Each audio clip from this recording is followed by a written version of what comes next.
So what I'd like to look at today, I'm going to get straight to the point, is the lineage, I guess, and the particular trend that we're seeing in movement from something like Javelin to something like the NLAW to now Enforcer.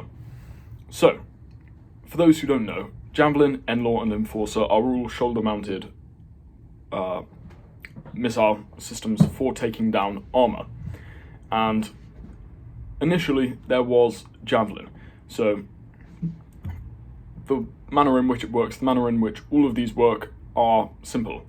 They are easy to use and they have fire and forget mechanisms that allow one to seek cover prior to the enemy effectively being actually hit. So the way in which Javelin, NLAW and Enforcer work in regard to their commonalities is they're all shoulder-mounted launchers. They have a missile tube which has, I believe, two safeties, a travel safety and then an actual safety, prior to pressing an activator button, at which point something will be locked onto, generally armor. I believe all of them have the effective capability of locking onto most things, that being generally armored vehicles, getting lighter with armor, as we will discuss today, as well as potentially some slow-moving flying objects like helicopters, or potentially even enemy positions, as we will see with the addition of Enforcer. If we look at the progression that's happened really between NLAW and Javelin, what we see is the favouring of a more lightweight system, despite the fact it has less penetrative power. So NLAW is lighter than Javelin, it's more portable. It can penetrate, I think, in testing, up to 20 inches of conventional tank armor. But it has a 4-pound shaped charged warhead. But this warhead doesn't have Javelin's sort of incredibly potent penetrative tandem fuse setup. And so active armor, it's not necessarily as effective against it. So if we're looking at what the British Army and what armies around the world, the German military is favouring as well, it's movement more to lightweight units. And I think I was talking to someone about it, and they were speculating that this move may potentially be because we have superior munitions which can be more precise, stuff like Brimstone, stuff like Spear, which can strike at heavily armoured vehicles, large tanks, the classic main battle tank. Whereas if we're having infantry, the stuff they're going to have to take out, or the stuff that it's necessary for them to take out, is probably going to be more lightly armoured, or going to require utility against soft skin units. And that's really where Enforcer comes in. Enforcer is effectively the next in the line of this progression, movement towards more lightweight systems which are more portable, more easy to use, which have a longer shelf life, which have constant 24/7 engagement capability, which continue the legacy of fire and forget and lock on before launch. And then obviously it's got some superior technology within it. So what we see for Enforcer is an extended range. So where it's been implemented so far, at least, I think the main interaction with MBDA has been with the German military on Enforcer, creating an operational range of 2,000 meters. Enforcer has an operational range of 1,000 to 2,000 meters. And the German military had a requirement of something that could go 1,800 meters plus. Furthermore, they wanted lightweight systems, man-portable, with a single operator effectively following in the footsteps of something like the NLAW, or I believe Javelin's also a single operator, in which you can just have one man who can put it on his shoulder. Something else that Enforcer tries to improve is confined firing space capability, which is something we see the improvement in urban warfare utilization of missile launching tubes effectively, so that it's not destroying stuff within the area that you're firing, precise effects against static and moving targets, which is important, and that's something that I believe all three, Javelin, NLAW, and Enforcer can actually achieve, although I think NLAW has better prediction of target movement and can effectively hit moving targets significantly better.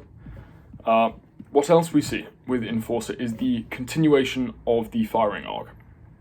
So what we've seen has been effective, and what I think will be a continued trend, and a lot of people think will be a continued trend, is the utilization of basically top-down firing. So what will happen is they're top attack weapons, basically. It will be fired and it will redirect itself upwards to give itself an arc. It will climb after launch and then dive down onto the top of armoured vehicles, including tanks, which obviously the armour is most vulnerable there, and it's most difficult to stop any sort of munition hitting because most of the defensive measures that aren't specifically anti-air are on the side, and that's also where there's a large proportion of reactive armour on the side. It's far more difficult to position it on the turret and on the top side of the vehicle, although that may be something we see it moving slightly more towards. Enforcer expands on NLAW in an interesting manner. So what we see is a continuation of fire and forget, which is effectively one locks on before launch to a target, one fires the munition, and one doesn't have to remain within the area. One can just move off and the missile guides itself to the target that was locked onto. Whereas older systems, I think the air defense missile Stinger, had to have constant lock. You had to have a man operator, particularly for the fixed tripod version, in which he was basically continually keeping the targeting system focused on the aircraft itself. You don't have to do that with Javelin, NLAW, or Enforcer, but what Enforcer does, I think, better, is it has effectively decided that it's not going to be focusing so much on heavy armour. It's committed to focusing on more lightly armoured vehicles, as well as soft-skin targets, and actually potentially infantry. So what we see with the warhead is that it has a multi-effect warhead, which is actually really rather important. So the multi-effect warhead, I think the main addition, as opposed to just pure penetrative power, it can also be set to airburst mode, which is incredibly useful if one's trying to take out particular infantry positions, sniper positions as well, and potentially areas of parked vehicles. So that's rather important, particularly at range, because the precision of Enforcer is also increased, which is incredibly positive.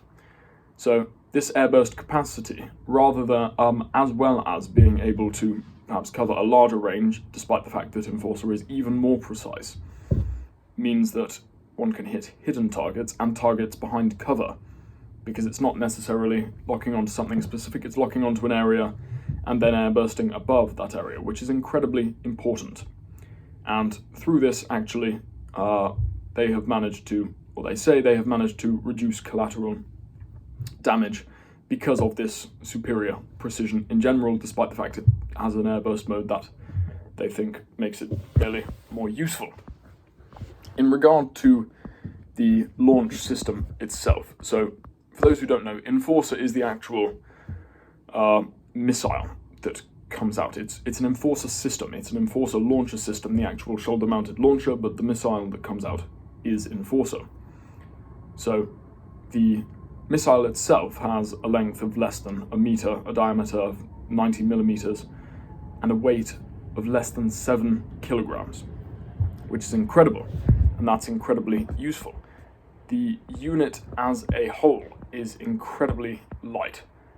It's incredibly lightweight. I think a singular missile, two missile units, as well as the launcher, come in at something little under 20 kilograms, which is incredibly impressive and incredibly lightweight, making it even more portable. Something we also see with the launcher system, regardless of the missile, is superior time in which it can be not utilized, so shelf life, and ease of use again. So these launchers are very simple to use, they require very little training, they require very little practice effectively because they are such autonomous systems. And what that can mean is that they can be used in a whole host of contexts. Not only can you effectively mount, in some ways, missile systems to specific vehicles, that could be naval or on land, through the use of basically personnel. But it also means that you can very, very easily implement this in other branches of the military. So if you're looking at potentially not only the Army but the Navy, it can be used to take out perhaps small, fast-paced boats, these irritating little threads. And effectively what this means is overall it's incredibly adaptable. So I think it will be interesting to see where MBDA goes with this, whether this remains more German specific, but we shall have to see. But I think it really does solidify the trend that we've seen, moving from Javelin to NLAW and then NLAW to potentially Enforcer, of infantry, man-portable, single operator, fire and forget, missile launching anti-armour systems, which are becoming increasingly lighter, perhaps increasingly less penetrative, but probably more potent, more adaptable, more useful, more configurable to the situation, and, importantly, expanding in range. And it all requires very little training, so that's rather important. So I think I'll leave it there.